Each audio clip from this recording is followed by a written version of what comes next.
At para sa huling balita, timbog ang isang high-value individual sa isinagawang buy-bust operation ng mga operatiba ng Cotabato City PNP, kung saan nasabat ang hinihinalang shabu na may halagang mahigit 200,000 piso. Patrolwoman Maria Senyora Agbuya sa balita.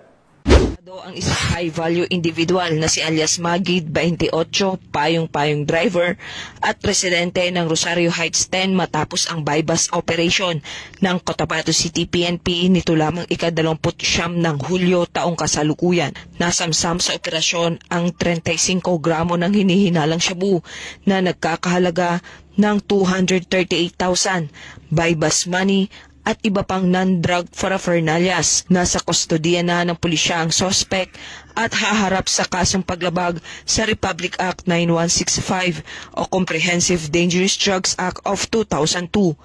Patuloy naman ang Cotabato City PNP sa mas lalong pagpapaigting ng kampanya kontra iligal na droga upang masiguro ang kaligtasan ng bawat mamamayan.